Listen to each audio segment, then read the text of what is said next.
The aisle closed in front of her. A hand rose not to help, but to block palm hovering near the intercom. "Ma'am, please step aside," the flight attendant said, her voice low and final. The cabin hummed with late boarding sounds. Overhead bins snapping shut, shoes scraping carpet, a baby coughing somewhere behind. Every head turned. Dr. Althea Brooks stood where the aisle narrowed, her carry-on at her feet. She hadn't raised her voice. She hadn't moved. Still, the space in front of her felt owned. A radio crackled on the attendant's shoulder, static, waiting. Over the speakers, the captain's voice slid in, calm and distant. "Final boarding complete. Jet bridge scheduled to retract in 7 minutes. 7. The word hung heavier than the air. Someone's phone lifted, just slightly. The aislement for passage became a barrier, and she was the only thing stopping it from closing. Have you ever been treated like you didn't belong without anyone saying it out loud? As you listen, tell me in the comments where you're watching from, what city, what country, and if stories about fairness, power, and dignity matter to you. Consider subscribing to this channel. Now stay with me, because what happens next doesn't get louder, it gets sharper. The attendant didn't move her hand. She didn't raise her voice either. That was the thing about it, how quiet authority could feel heavier than shouting. "Let's keep the aisle clear," she said, eyes flicking past Dr. Brooks to the seats ahead, then back again. "Are you sure you're seated here?" The question wasn't sharp. It didn't need to be. It floated in the narrow space between them, heavy with implication. Dr. Althea Brooks glanced down not at her boarding pass, but at the scuffed edge of the carpet where 100 shoes had passed before her. She shifted her weight, careful not to step back. "Yes," she said. One syllable. Calm. Finished. Behind her, a man sighed loudly. Somewhere to the left, a zipper snagged and freed itself with a soft rasp. The plane smelled like recycled air and coffee that had gone cold. The aisle felt smaller by the second. The attendant's gaze dropped, finally, to the seat numbers, then to the carry-on at Dr. Brooks's feet. It was plain, black, no tags, no bright ribbon. The kind of bag that didn't announce anything. "If you could just step aside," she said, softer now, as if offering a favor. "We need to let others pass." Dr. Brooks didn't answer right away. She felt the familiar calculation settle in how much to give, how much to hold. She had learned, long ago, that the wrong amount of explanation could sound like an admission. "I'm fine standing here," she said. The attendant's jaw tightened, almost imperceptibly. Her fingers brushed the radio clip to her shoulder, then fell away. Not yet. A few rows back, Evan Park angled his phone without lifting it. The screen reflected a slice of the cabin. The blocked aisle. The still figure. The attendant's half-turned stance. He tapped, once. Live. 40 viewers. Mostly names he recognized from previous flights. Avgeeks, night owls, people who like to watch departures the way others watched sunsets. "What's going on?"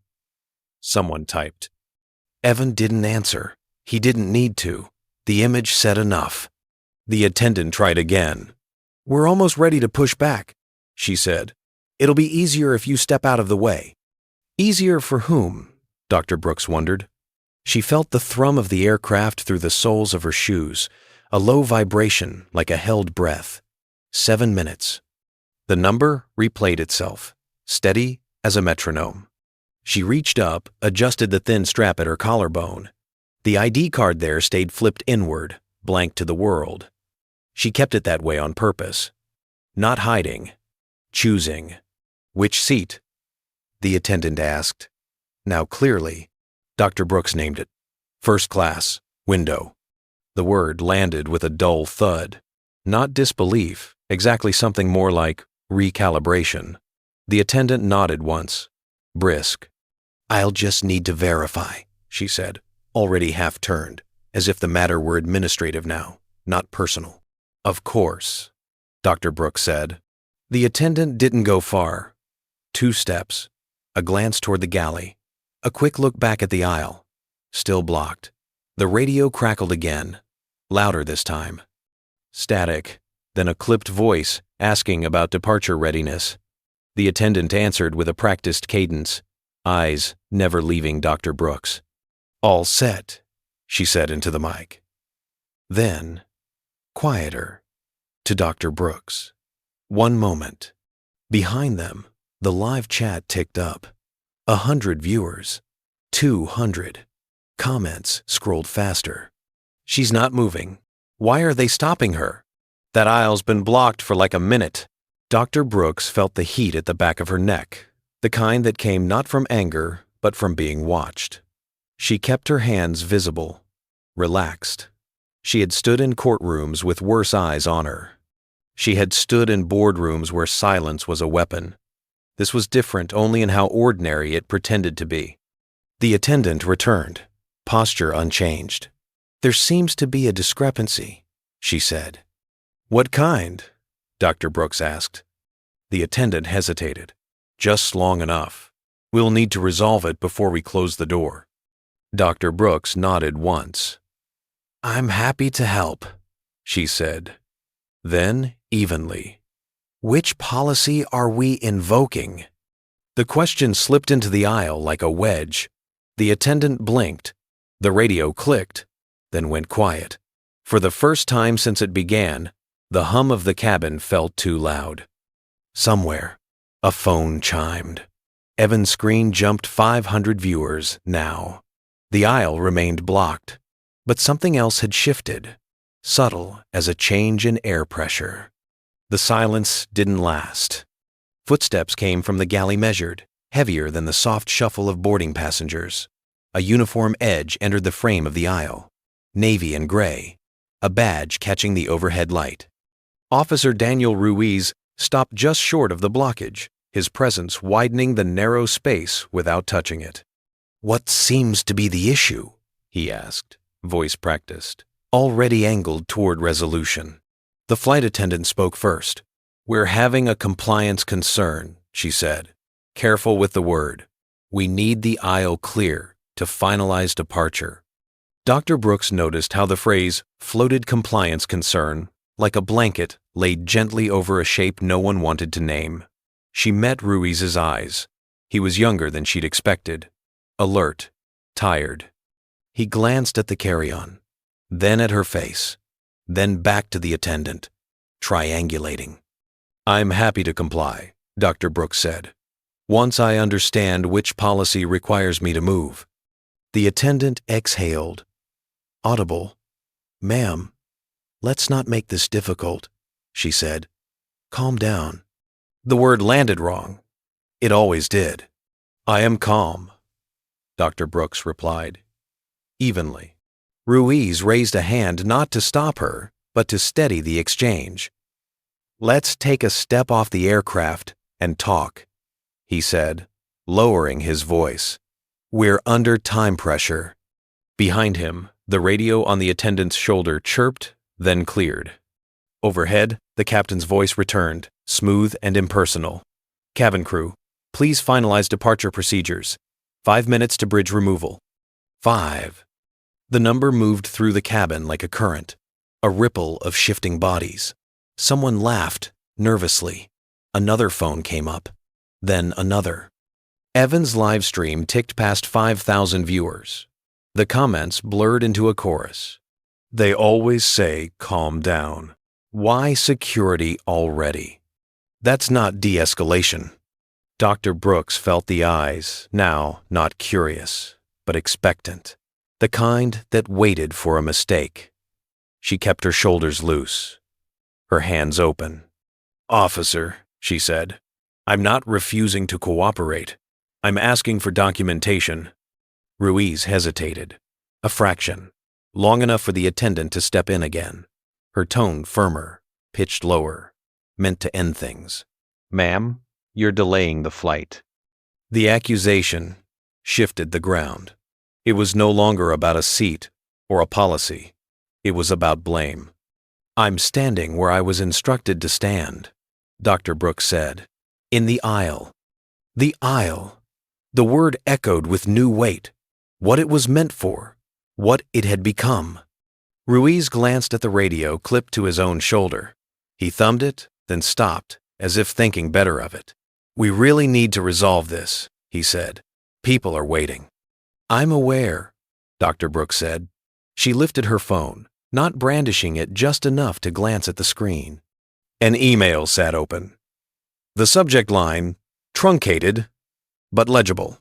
Pre-departure safety review draft. She didn't turn it toward them. She didn't need to. "Which policy," she repeated, "are we invoking?" The attendant's mouth tightened. "It's standard procedure," she said. "Standard doesn't mean applicable," Dr. Brooks replied. The radio crackled again. This time, Ruiz answered. His words were clipped. Professional. But the mic picked up more than he intended. 3 minutes buffer at most, he said. Then he realized, and his thumb slid over the button, too late. The live stream erupted. 3 minutes? They're rushing her. Don't let them push you. The attendant's composure slipped, just slightly. "Ma'am," she said, stepping closer, narrowing the space with her body. "You need to step aside now." The move was subtle, not a shove, a claim. The aisle felt thinner, the air warmer. "Please don't crowd me," Dr. Brooks said. "There's no need to be emotional." The attendant shot back. Gender settled into the moment like a verdict. Ruiz cleared his throat. "Let's all take a breath," he said, though no one had raised their voice but the system itself. Dr. Brooks felt the familiar burn behind her eyes, not tears, but memory. Boardrooms where her tone had been policed, hearings where her composure had been praised only when it stayed silent. She swallowed. "Once. I'm asking," she said, and now her voice carried a steel edge. "For the name of the policy." The attendant looked past her, toward the galley, toward the unseen chain of command. The radio stayed quiet, waiting. Behind them, the cabin hummed, impatient and alive. Evan's viewer count climbed again. 10,000. 15. Ruiz shifted his stance, feet wider now. Not aggressive. Ready. "If we can't resolve this here," he said carefully, "we may need to pause departure." The word pause hovered. Dangerous. Dr. Brooks nodded. "Then let's put it on record," she said. For the first time, the attendant didn't answer. The aisle remained blocked, but the balance had changed. The system had leaned forward and in doing so, revealed the outline of its weight. No one spoke for a moment. The quiet felt different now, not charged, but stretched, like fabric pulled to its limit and held there. The aisle remained blocked, yet no one claimed it. The flight attendant stood half-turned, eyes flicking between the galley and the officer, as if waiting for a signal that hadn't arrived. Dr. Brooks inhaled, slowly. She let the air move all the way down, past the tightness in her chest. She noticed small things she hadn't before. The faint whistle from a vent above row 3. The crease in the carpet where the aisle met the bulkhead. The way the overhead lights flattened everyone's features into the same tired pallor. Across the aisle, a woman in a gray blazer watched with open concern. Not curiosity concern. She caught Dr. Brooks's eye and gave a small, helpless shrug. A man 2 rows back looked away, embarrassed, as if proximity itself were an accusation. Officer Ruiz shifted his weight, hands resting near his belt, not touching anything. He was listening now, not just waiting. "We can document," he said carefully, "but we still need to keep the aisle clear." The word clear echoed without echoing. Clear of what? Exactly. "I understand," Dr. Brooks said. Her voice had softened, not weakened. "I'm trying to help you do that correctly." The attendant's radio chirped, then went quiet again. No new instructions. The absence of direction pressed harder than any order. Evan's livestream settled into a steady climb. 20,000 viewers now, then 25. The chat slowed, oddly, as if the audience sensed the change in tempo. Fewer exclamations, more questions. What happens next? Why is everyone waiting? This feels wrong. Dr. Brooks glanced at her phone, then slid it back into her palm without unlocking it. She didn't want to read. She didn't want to perform. She wanted the system to speak for itself.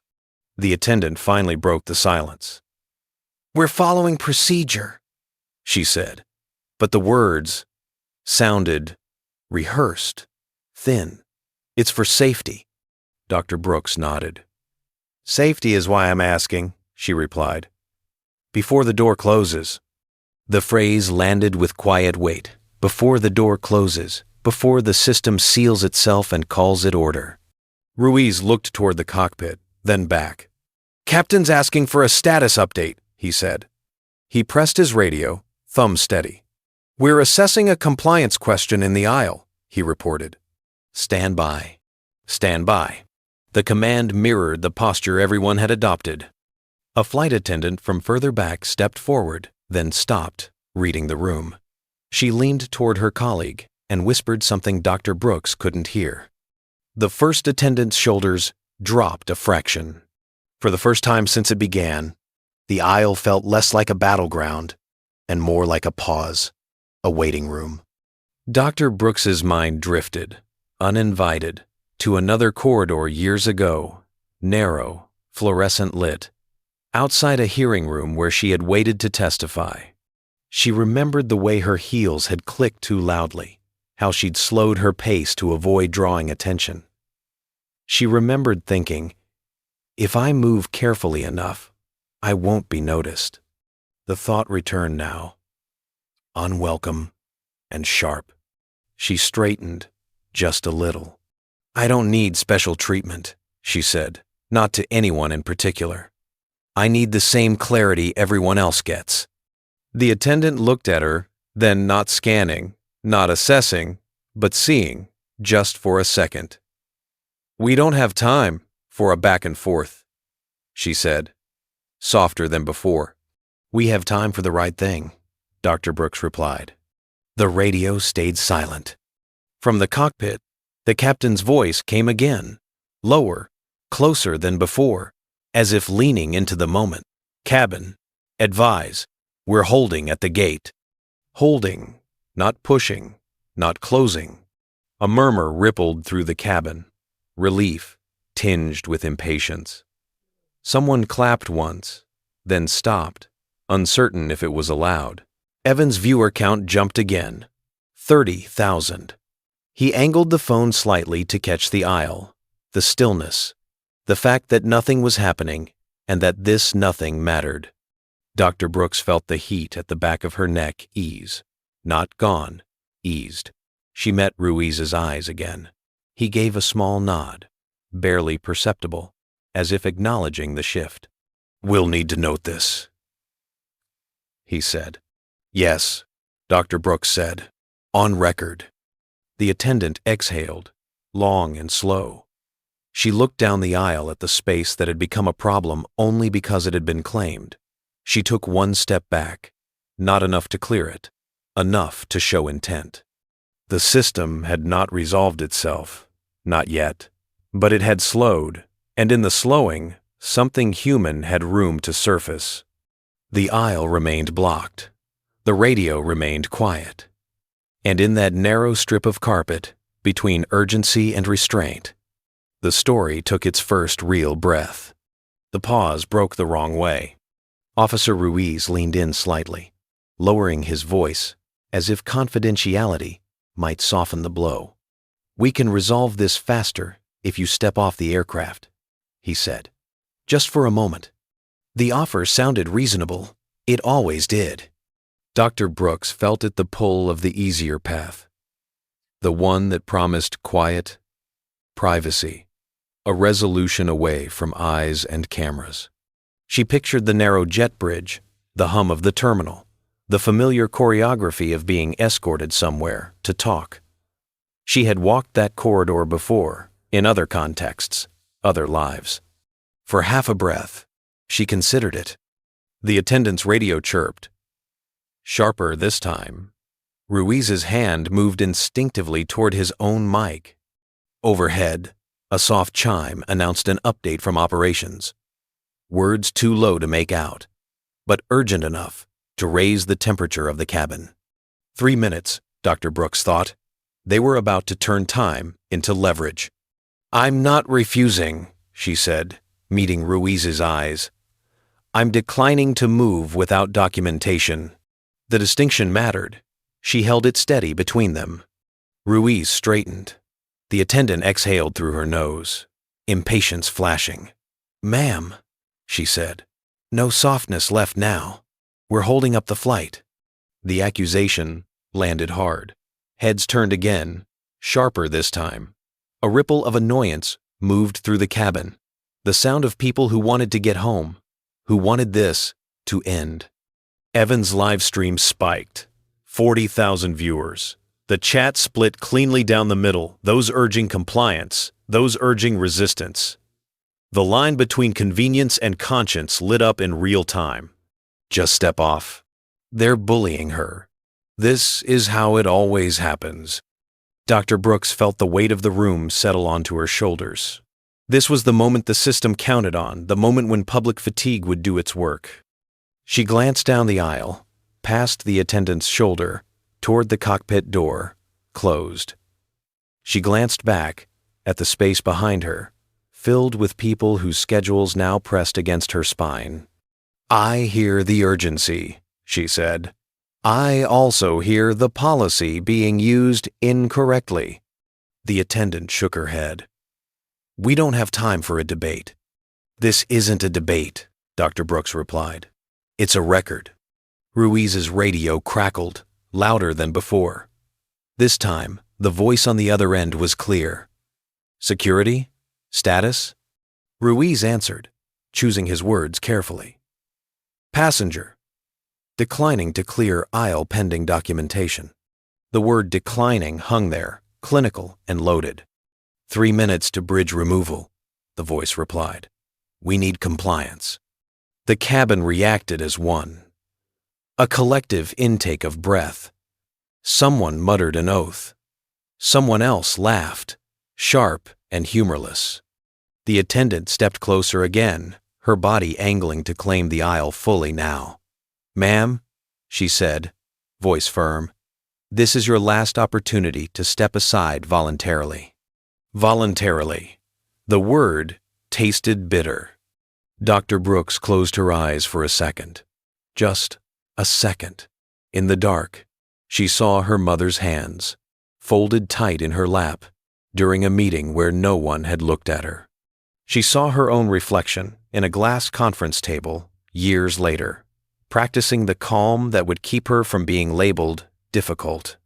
When she opened her eyes, her voice was steady, but something else had joined it. Resolve, sharpened by refusal. "No," she said. Not loudly, not defiantly, simply, "No." A gasp rippled through the cabin. "I am not obstructing," she continued. "I am standing where I was told to stand. I am not delaying departure. I am asking for the policy that requires me to move." The attendant stared at her, stunned for a beat. Then her hand went to the radio. She pressed the button. "Requesting assistance," she said. "Non-compliant passenger." The words slammed into the space between them. Evan's live stream exploded. 70,000 viewers. The chat scrolled too fast to read.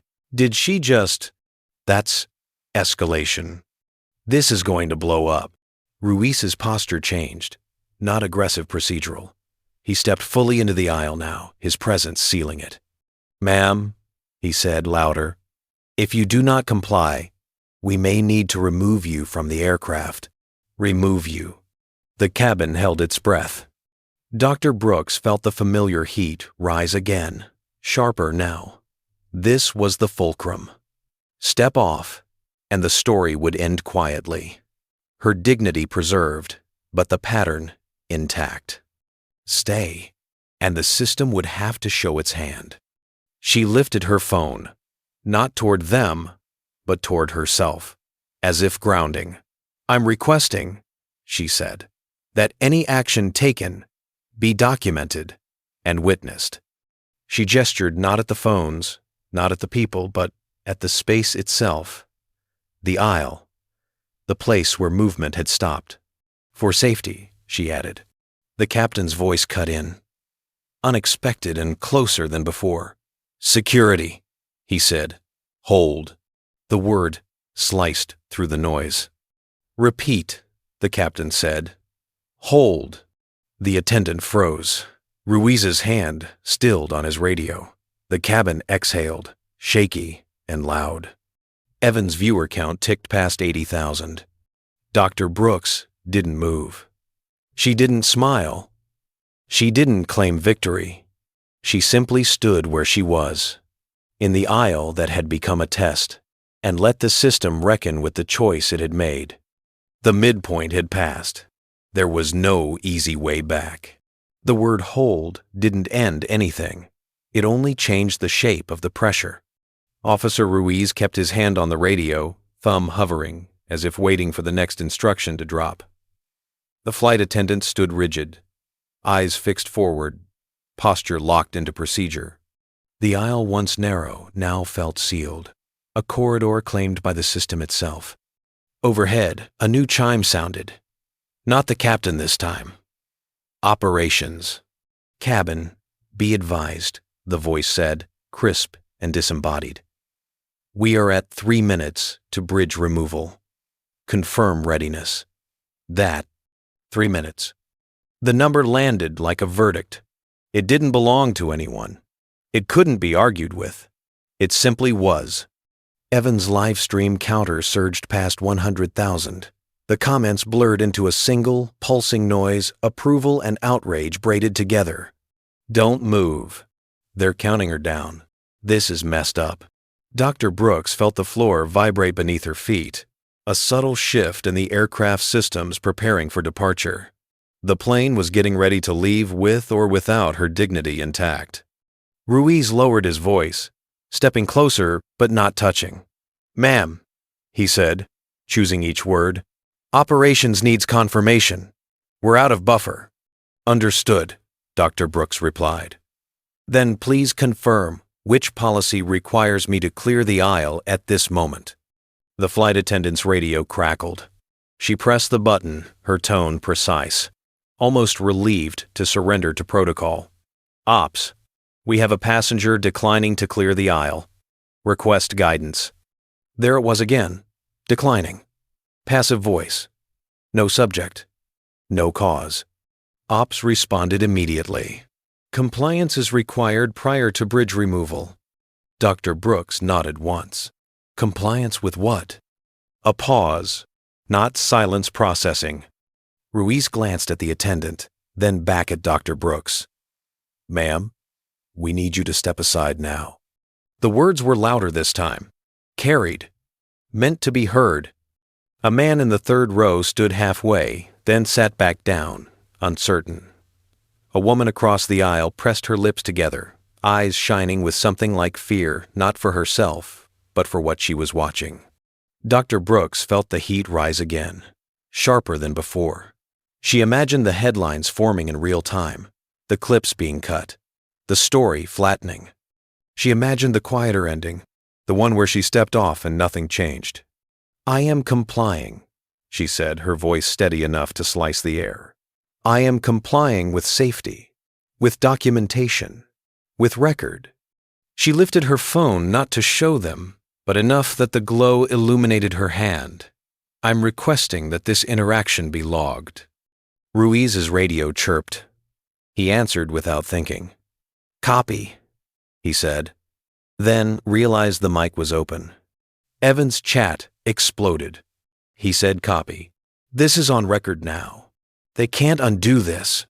The flight attendant's jaw tightened. She leaned in, lowering her voice again, The old tactic. "Ma'am," she said, "you're making this harder than it needs to be." Dr. Brooks met her eyes. For whom? The question hung there, unanswered. Ops came back on the line. "Security. Confirm status. We need to proceed." Ruiz swallowed. He shifted his stance, squaring his shoulders. "Passenger is requesting documentation prior to compliance," he said carefully. A beat. Then Ops, "Advise passenger that failure to comply may result in removal." The words were clean, clinical, final. The cabin reacted: gasps, murmurs, a low wave of sound that rose and fell. Evan's viewer count jumped again. 150,000. Dr. Brooks felt the weight of it all press in the time, the eyes, the machinery of consequence. This was the moment the system expected collapse. She didn't give it that. "I hear the instruction," she said. "I also hear the risk." "Risk to what?" the attendant snapped, the crack finally showing. "To safety," Dr. Brooks replied. "And to trust." She turned slightly, not away, but enough to address the space behind her. "I am not refusing to move," she said, her voice carrying now. "I am asking that the reason be stated, on record." Ruiz closed his eyes for a fraction of a second. When he opened them, something had shifted. "Ops," he said, "stand by." "What?" the voice demanded. "Stand by," Ruiz repeated. "We need clarification." The radio went silent. The silence spread, thick and uneasy. The plane seemed to hold its breath with them. The flight attendant stared at Ruiz, disbelief flashing across her face. "We don't have authority to delay," she whispered. Ruiz didn't look at her. "We have authority to document," he said. Evan's live stream steadied. The chaos in the chat, giving way to a single refrain. "Don't let them rush you." Dr. Brooks felt a tremor run through her hands. She stilled them by pressing her fingers together, grounding herself in the feel of her own skin. She had stood in worse storms. This one mattered more because it was ordinary. The captain's voice cut through, closer now, unmistakably human. "Ops," he said, "we're holding at the gate." A collective exhale tore through the cabin. The flight attendant stepped back, just one step. The aisle remained blocked, but the threat had shifted. Time was no longer a weapon pointed only one way. Dr. Brooks didn't move. She didn't speak. She let the system sit with what it had tried to do. 3 minutes had become a mirror, and in it, everyone could see exactly how power worked when it thought no one was watching. The clock found its voice again. "Jet bridge operator standing by. Operations announced. Flat and final. 1 minute to scheduled removal." 1 minute. The cabin shifted in its seats. A collective adjustment, like an animal sensing weather. The aisle stayed sealed, not by bodies now, but by expectation. No one crossed it. No one claimed it. The space had become a line you didn't step over unless you meant to end something. Evan's livestream steadied at numbers too large to feel real. The chat slowed, then slowed again, as if the audience had learned to wait. Fewer commands, more watching. Dr. Brooks felt the tremor in her hands return, faint but insistent. She pressed her thumb to her forefinger, grounding herself in the ridges of skin. She thought of the countless moments she'd spent preparing rooms for decisions, arranging chairs, setting agendas, calibrating tone. None of that applied here. This room refused preparation.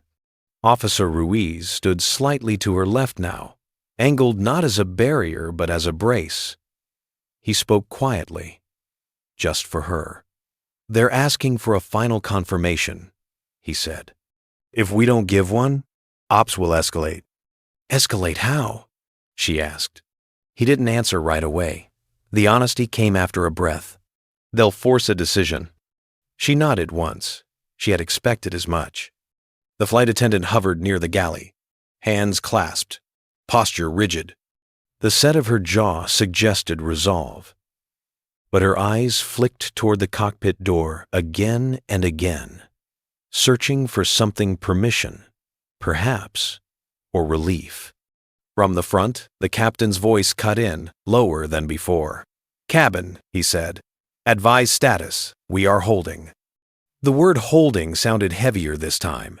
Not a pause, a stake. Ops responded immediately. "Captain, we require compliance confirmation to proceed." "Understood," the captain replied. "Stand by." Stand by. Again. The radio on the attendant's shoulder remained silent, the absence pressing like a hand on the chest. Ruiz's radio chirped, then stopped, as if thinking better of it. Dr. Brooks lifted her phone, unlocked it, and glanced not at messages, not at the stream, but at a document she'd left open on purpose. The header was plain. The body, dense. She didn't show it. She didn't need to. The act itself steadied her. She looked up to find the woman in the gray blazer watching her again. This time, the woman nodded small, deliberate, an acknowledgement, not applause.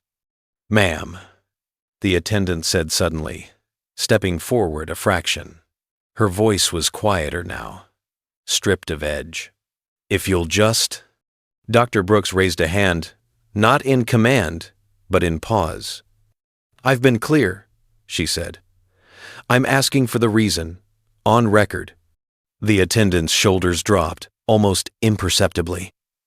"We're just trying to do our jobs," she said. "So am I," Dr. Brooks replied. The words surprised them both with their simplicity. Ruiz's radio crackled. "Security," Ops said. "Confirm status now." Ruiz pressed the button. "Passenger is requesting documentation prior to movement," he said. His voice was steady, but something had changed. "No safety risk observed." The phrase landed like a pebble dropped into still water. No safety risk observed. It rippled outward, touching everything. Ops paused, not processing, recalculating. The cabin waited. Evan's viewer count ticked again, then stopped. 180,000. The number no longer climbed. It hovered. Dr. Brooks felt the weight of the minute pressing down. This was the edge. If the bridge pulled now, the story would collapse into chaos. Headlines written by those who hadn't been here. Judgments passed by those who hadn't listened. She took a breath, deeper than the others. "Officer," she said, "I need this documented." "I know," Ruiz said. He looked toward the cockpit, then back. "Captain," he said into the radio, requesting hold pending documentation. The captain answered without delay. "Holding." Ops cut in, sharper. "We can't delay indefinitely." "Understood," the captain said. "We're not." Silence followed, the kind that came from too many open channels. The attendant looked at Ruiz, then at Dr. Brooks. Her eyes were different now, less certain, more human. What happens if... She began, then stopped. Dr. Brooks met her gaze. "Then we'll all know," she said. The words were not a threat. They were a promise. "Jet bridge operator," Ops announced. "Stand by." The final words of the minute landed with a strange gentleness. "Stand by." The cabin exhaled, shaky and loud. Someone laughed once, breathless. Someone else wiped their eyes. Dr. Brooks remained where she was, in the aisle that had become a question. She felt the story tightening, drawing toward a center she had not named aloud. Not yet. The radio stayed quiet. The bridge stayed connected. And in that suspended moment, time paused. Witnesses waiting the system stood on the brink of saying who it really was.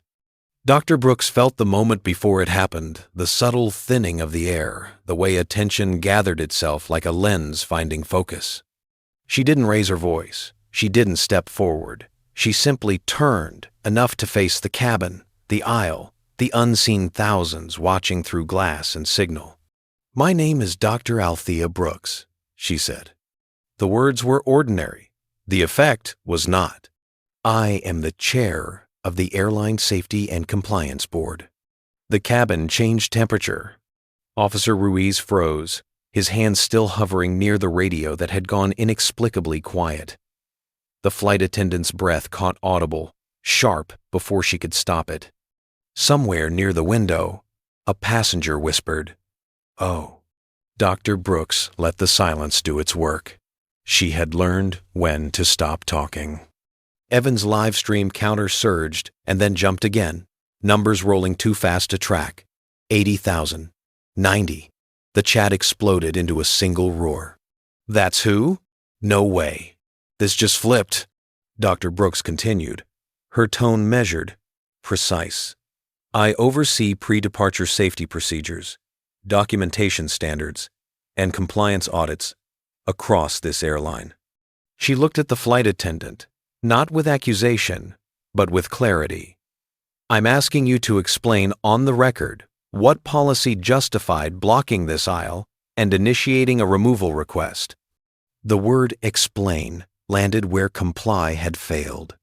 The attendant opened her mouth, closed it, looked to Officer Ruiz, then toward the cockpit door as if it might rescue her. It didn't.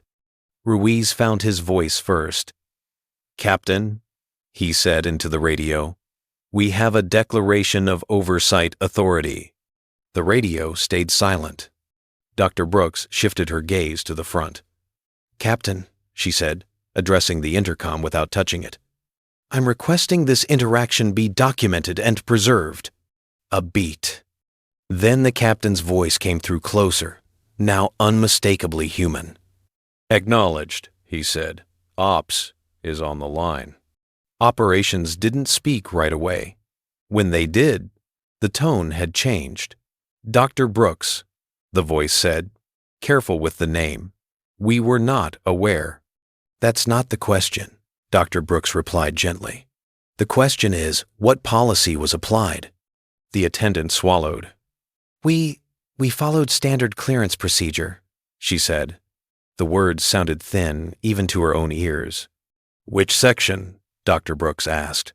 The attendant glanced at the laminated card in her pocket and didn't pull it out. She knew. Everyone knew. Ops cut in. "Captain," the voice said, "place the flight on immediate hold. Initiate a compliance review." The cabin exhaled in a wave. "Hold, acknowledged," the captain replied. Dr. Brooks didn't smile. She nodded once, a small concession to gravity. "Thank you," she said. "Please note the time and the reason." Evan's chat slowed, not from lack of interest, but from awe. Screens filled with the same sentence, typed in different hands. She waited until it mattered. Officer Ruiz lowered his radio, his posture easing by degrees. He met Dr. Brooks's eyes, something like relief crossing his face. "On record," he said. The attendant stood very still. The aisle that had been her ground fell away from her feet. For the first time since boarding began, she looked unsure where to stand. Dr. Brooks turned to her, not triumphant, not cold. "This isn't about you," she said quietly. "It's about the system learning from itself." The attendant nodded. Once. A tear welled and stayed put. Operations spoke again, this time formally. "An audit will be initiated immediately," the voice said. "Relevant procedures are suspended pending review." Suspended. The word carried weight. The cabin reacted not with cheers, but with a low, collective murmur, a recognition that something real had happened, something that would last beyond the flight. Evan's live stream crossed 100,000 viewers, and then steadied. The camera shook as he exhaled. "This," he said softly to his audience, "is why records matter." Dr. Brooks felt the tightness in her chest loosen, just a little. She had not come to make a point. She had come to protect a process. The point had found her anyway. She looked down the aisle, the same strip of carpet, the same lights. Nothing had moved. Everything had changed. "Captain," she said, "I'm ready to proceed when you are." The radio remained silent. For once, it didn't need to speak. The aisle, no longer a barrier, became a witness. The cabin didn't cheer. It didn't erupt or clap or release itself into anything that looked like celebration. Instead, a low, collective stillness settled in, heavy, thoughtful, the kind that followed a truth too large to decorate. Operations spoke again, formal now. "The flight will remain on hold. An immediate compliance audit has been initiated. Relevant procedures are suspended pending review." Suspended. Audit. Initiated. The words moved through the cabin with a different gravity than comply ever had. They weren't aimed at anyone standing in the aisle. They were aimed inward. Officer Ruiz let out a breath he'd been holding for minutes. He lowered his radio, then unclipped it entirely and held it in his hand, as if unsure where it belonged now. "Logged," he said quietly. The captain added, "Cabin, thank you for your patience." The phrasing mattered. Thank you. Not apologies, not explanations. An acknowledgement. Evan's live stream steadied at a number that no longer climbed. The chat slowed to near silence. People watched, not to react, but to understand what came after the reveal. He tilted the camera down, respecting the shift. "We're going to keep this rolling," he murmured. "This part matters." Dr. Brooks felt the tension leave her shoulders in increments. Not relief, release. The kind that left behind fatigue where vigilance had been. She became aware, suddenly, of her feet aching, of the dryness at the back of her throat. The flight attendant, Megan, stood a few steps away, hands clasped too tightly. The authority that had carried her earlier had drained out, leaving a person shaped by habit and fear. "Dr. Brooks," Megan said, voice barely above a whisper. "May I?" Dr. Brooks nodded once. "Permission, not invitation." Megan swallowed. Her eyes flicked toward the phones, the faces, then back. "My first year flying," she said, words coming unevenly. "I was pulled off a plane." The cabin leaned in, without moving. "They said I didn't look ready," Megan continued. "Too young, too something."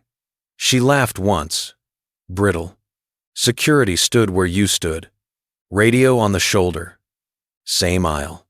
Dr. Brooks felt the recognition before the words landed fully. The shared geometry of it. The way the space remembered. "I learned fast," Megan said. "Stand on the right side of the line. Use the language. Don't get caught in the middle." She gestured, helplessly, to the aisle. "I thought that was how you stayed safe." Dr. Brooks listened. She didn't interrupt. She didn't correct. She let the confession be what it was. Not an excuse. Not an apology. An opening. "I learned to survive by knowing the rules," Dr. Brooks said quietly. "You learned by enforcing them." Megan nodded, tears finally spilling. "I didn't think—" "I know," Dr. Brooks said. She softened the words without dulling them. "That's why the system needs daylight." Officer Ruiz looked between them, something like shame and relief crossing his face. He cleared his throat. "For what it's worth," he said. "I've been on both sides of that radio too." Dr. Brooks met his eyes. "That's why record matters," she replied. Operations returned to the line, crisp but changed. "Captain," the voice said, "procedural guidance is being updated. Effective immediately. Any aisle obstruction requires documented cause and supervisory confirmation." A murmur ran through the cabin, not approval recognition. A line had been drawn that would outlast the flight. "Copy," the captain said. "We'll comply." Megan closed her eyes, a single tear tracing a clean line down her cheek. "I'm sorry," she said. This time, the words held. Dr. Brooks nodded. "Thank you for saying it," she replied. "What happens next matters more." Evan's chat filled with one sentence, repeated in different hands. "This is what accountability looks like." The cabin began to move again.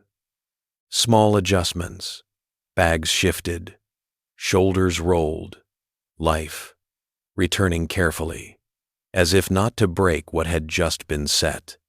Dr. Brooks felt a tremor in her hands and didn't fight it. She clasped them together, grounding herself in the moment. The system had bent. People had been seen. That was enough for now. Megan stepped back from the aisle, fully this time. The space opened, not ceremonially, but naturally, like a door no longer being held shut. The radio in Ruiz's hand stayed quiet. And in the hush that followed consequence, real consequence, the truth settled. Justice hadn't arrived as punishment. It had arrived as learning, witnessed and recorded, with nowhere left to hide. The live stream went dark. Not abruptly, Evan gave his audience a small nod, a quiet promise to follow up, then lowered the phone. The absence of the red light changed the cabin, more than anything else had. Without it, the moment belonged only to the people inside the plane. The aisle stood open. Not ceremonially, not announced. It simply was an uninterrupted strip of carpet, from bulkhead to cockpit. Ordinary again. A place meant for passing. Dr. Brooks stayed where she was for a breath longer, letting her body catch up to the room. The ache in her feet sharpened, then settled. She adjusted the strap at her collarbone and felt the ID card flip outward on its own, the name and title finally visible. She didn't look down. Officer Ruiz clipped his radio back to his belt, then hesitated and turned it off. The click was soft, final. He met Dr. Brooks's eyes, offered a nod that held gratitude without ceremony. "We'll document everything," he said. "I know," she replied. Megan stood by the galley, hands still, shoulders lowered at last. The posture of enforcement had slipped from her like a uniform after a long shift. "I'll finish the report," she said. Not defensive, just factual. "Thank you," Dr. Brooks said. She meant it.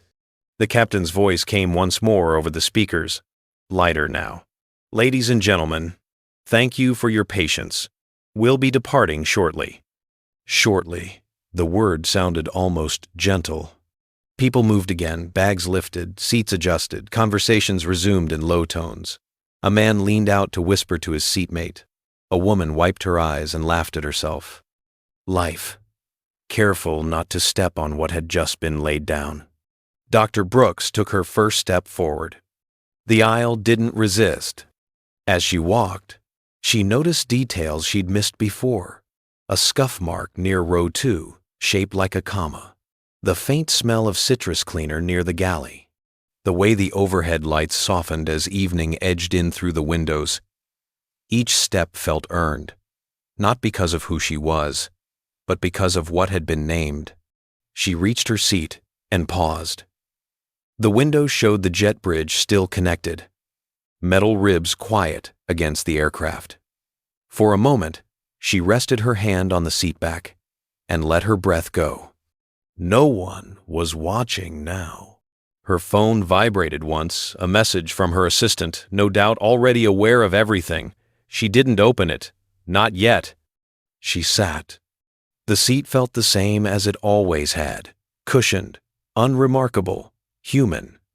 Across the aisle, Megan caught her eye one last time. There was no script for this part. Megan lifted her hand, uncertain, then let it fall. "Doctor." Brooks offered a small smile. Not absolution, not distance. Recognition. Officer Ruiz moved back toward the front, steps measured. He stopped once, looked down the aisle, then continued. The corridor remained open behind him. The radio stayed silent. As the jet bridge finally pulled away, the movement was almost anticlimactic, a gentle shudder, a soft mechanical sigh. No countdown announced it. No voice narrated the moment. The plane prepared itself, systems aligning. the ordinary choreography resuming. Dr. Brooks closed her eyes for a second. In the quiet, she felt the weight of the day settle. Not triumph, not exhaustion, but something steadier. The knowledge that the system had been made to see itself, if only briefly. That a line had been drawn where one had not existed before. She opened her eyes as the engines began their low, patient hum. When the plane started to move, it did so without urgency, taxiing, not fleeing. Dr. Brooks looked down the aisle one last time. Clear, unclaimed, as it should be. She thought of the words that had echoed through the cabin earlier, clear the aisle, and how they had been used to close space instead of open it. The memory felt distant now, like a phrase from another language. She rested her head against the seat and allowed herself one quiet truth, unshared and unrecorded. This aisle was never blocked. It only revealed who the system was willing to stop. The plane turned toward the runway, and for the first time since boarding, everything moved forward together. So how did this story make you feel? Did it remind you of a moment when you were silenced, or when the system finally listened? I'd love to read your thoughts in the comments. If this story moved you, please like it, share it with someone who needs to hear it, and subscribe to the channel. Your support helps these stories reach the people who need them most.